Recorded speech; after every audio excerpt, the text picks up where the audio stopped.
Hello, good day everyone. Update Engineering সলিউশনের পক্ষ থেকে ধন্যবাদ ও শুভেচ্ছা জানিয়ে আজকের ভিডিও শুরু করছি।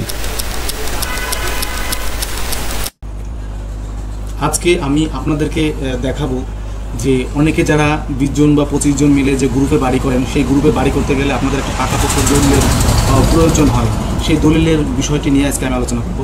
আজকের যে প্রেক্ষাপট, আজকে যে কনস্ট্রাকশন ম্যাটেরিয়ালসের দাম এবং মানুষের আয়ের উপর নির্ভর করে জীবিকা নির্বাহ করার পর যে বাসস্থানের জন্য যতটুকু সঞ্চয় থাকে ততটুকু সঞ্চয় দিয়ে আসলে একার পক্ষে শহরে বাড়ি করা সম্ভব নয়। তাই এখন শহরে দিন দিন গ্রুপে বাড়ি করার চাহিদা বেড়েই চলেছে। আর এই গ্রুপে বাড়ি করতে গেলে আপনারা অনেক সময় কয়েকজন বন্ধু মিলে অথবা ভাই আত্মীয় স্বজন নিয়ে অনেকে গ্রুপে বাড়ি করেন। বিশেষ করে ঢাকা শহর এবং বিভাগীয় শহরে 20-25 জন যারা গ্রুপে বাড়ি করেন, অনেকে জেলা পর্যায়েও বাড়ি করেন। যেমন আমি এখানে একটা 10তলা বিল্ডিংয়ের ডিজাইন দেখাচ্ছি। এখানে প্রায় 13 জন মালিক 13 জন মিলে একটা গ্রুপে বাড়ি করতেছে। সেই 13 জন মিলে বাড়ি করলে কি করতে হবে? 13 জন মিলে বাড়ি করতে গেলে শুধু বাড়ি করলেই হবে না, অনেকে আপনারা লটারির মাধ্যমে কে কোন ফ্ল্যাট নেবেন সেটা করেন। আসলে এটা আইনসঙ্গত নয়। লটারির মাধ্যমে যদিও করেন, কিন্তু তার কোনো রেজিস্ট্রেশন আপনাদের কাছে থাকে না। আপনারা অবশ্যই এইভাবে গ্রুপে বাড়ি করতে গেলে আপনারা একটা ফ্ল্যাট বন্টননামা করবেন, যেটা রেজিস্ট্রি দলিল। এই রেজিস্ট্রি দলিলের মাধ্যমে আপনারা কে কোন অংশ ভোগ করবেন সেভাবে একটা লিখিত রেজিস্ট্রি দলিল থাকলে পরবর্তীতে আপনাদের পরবর্তী জেনারেশন এবং ভবিষ্যতে কোনো সমস্যা হলে সেই ক্ষেত্রে আপনারা ওই দলিলের বেস ধরে সমস্যার সহজেই সমাধান করতে পারবেন। কিন্তু আপনারা যতই লটারির মাধ্যমে মুখে মুখে আপনারা ভাগ করেন বা স্ট্যাম্পের মাধ্যমে করেন, যেটার কোনো আইনগত ভিত্তি নেই। তাই যারা গ্রুপে শহরে বা গ্রোথ এরিয়ায় বাড়িঘর করতেছেন তারা অবশ্যই আজকের আমার এই ভিডিওটি দেখে উপকৃত হবেন। প্রথমে আমি দেখাচ্ছি যে এটা একটা 10তলা বিল্ডিং 13 জন মিলে করবে। তার 13 জন মিলে করতে গেলে প্রথমে আপনাদের কী করতে হবে? একটা ফ্ল্যাট বন্টন চুক্তি করতে হবে। যেমন এখানে আমি একটা ফ্ল্যাট বন্টন চুক্তি দেখাচ্ছি, এটা 3 জনের নামে। ঠিক অনুরূপভাবে 10 জনের ক্ষেত্রেও সেমই হবে। এইখানে দেখেন যে উপরের যে হেডলাইনটা, উপরে যদি আপনারা হেডলাইনটা দেখেন তাহলে দেখতে পাচ্ছেন যে আমি একটু দাগ নিয়ে নিই যে এজমালি জমিতে নির্মিত বা আবাসিক ভবনের ফ্ল্যাটরি মালিকানা ও পৃথক সুবিধাভোগের অধিকার নিশ্চিতকরণ সংক্রান্ত শরিকানা চুক্তিপত্র।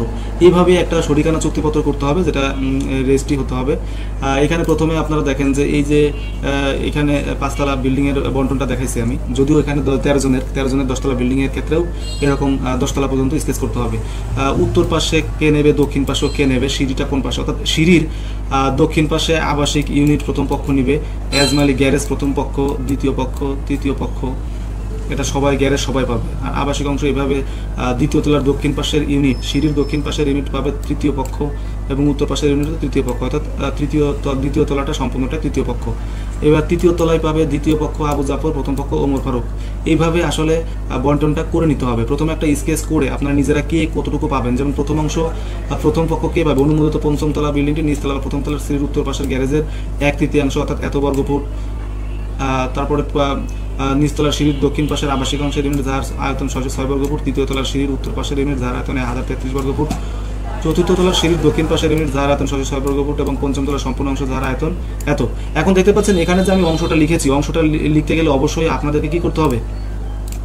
আপনাদেরকে যেটা করতে হবে যে আপনারা এটা করতে গেলে আপনাদের প্ল্যান অনুসারে করতে হবে। অর্থাৎ অনেকে আপনারা অনুমোদিত নকশায় যে ফ্লোর এরিয়া পান, ধরেন অনুমোদিত নকশায় ফ্লোর এরিয়া দেওয়া আছে 1200 স্কোয়ার ফিট, কিন্তু আপনারা প্র্যাকটিক্যালি করেছেন 1400 স্কোয়ার ফিট, কিন্তু সেই 1400 স্কোয়ার ফিট কিন্তু এই ফ্ল্যাট বন্টননামা দলিলে উল্লেখ করা যাবে না। এখানে দেখতে পাচ্ছেন যে ফ্ল্যাট বন্টননামা যে চুক্তি, সেখানে এইভাবে লেখা থাকতে হবে। হেডলাইনটা আপনারা ভালো করে দেখবেন যে হেডলাইনটা এইভাবে এজমালি জমিতে নির্মিত বা আবাসিক ভবনের ফ্ল্যাটের মালিকানা। এখানে দেখেন প্রথম পক্ষ মোহাম্মদ মিজানুর রহমান, আমি একটা নমুনা দেখাচ্ছি। দ্বিতীয় পক্ষ ইকবাল হোসেন, তৃতীয় পক্ষ সাইফুল ইসলাম। এভাবে প্রত্যেকটা পক্ষ উল্লেখ থাকতে হবে এবং প্রত্যেকটা পক্ষের মধ্যে কি কি আসলে কে কী করতে পারবে বা কে কোন অংশ ভোগ করতে পারবে, এভাবে চৌহদিটা উল্লেখ করে দেবেন। এখানে দেখেন প্রথম পক্ষ কতটুকু অচিহ্নিত অবিভাজ্য 4 ডেসিমেল বা 4% 1742 বর্গফুট এতটি শেয়ার প্রাপ্ত হবে। অর্থাৎ যে যতটুকু জমি, ওই জমির স্কোয়ার ফিট মানে জমির এরিয়াটাকে বর্গফুটে নিয়ে ওই বর্গফুটটাকেই প্রত্যেক 1 বর্গফুটকে একটা শেয়ার ধরা হয়েছে। এখানে 3টা পক্ষের দলিল দেখানো হয়েছে।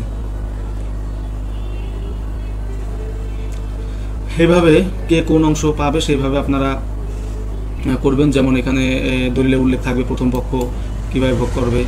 যেমন দ্বিতীয় পক্ষ ইভ্যালুয়েশন সহ দ্বিতীয় পক্ষ হিসেবে অনুমোদিত প্ল্যান মোতাবেক 5 তলা ভবনের নিচতলা বা প্রথম তলার সিঁড়ির উত্তর পূর্ব গ্যারেজের 1/3 অংশ, নিচতলার প্রথম তলার আবাসিক অংশ সিঁড়ির উত্তর পশ্চিম পাশের একটি ইউনিট, দ্বিতীয় তলার সিঁড়ির সবসময় রেফারেন্সটা সিঁড়ি দিবেন, সিঁড়ির কোন পাশে আসলে ভোগ করবে সেটা আপনারা সুন্দর মতো উল্লেখ করবেন। এভাবে উল্লেখ করে দলিলটি করলে ভবিষ্যতে আপনারা কোনো ঝামেলা পড়বেন না। নতুবা আপনারা যদি এই স্ট্যাম্পের মাধ্যমে করেন তাহলে ভবিষ্যতে এই ফ্ল্যাট নিয়ে নানা রকম আইনগত জটিলতা সৃষ্টি হতে পারে।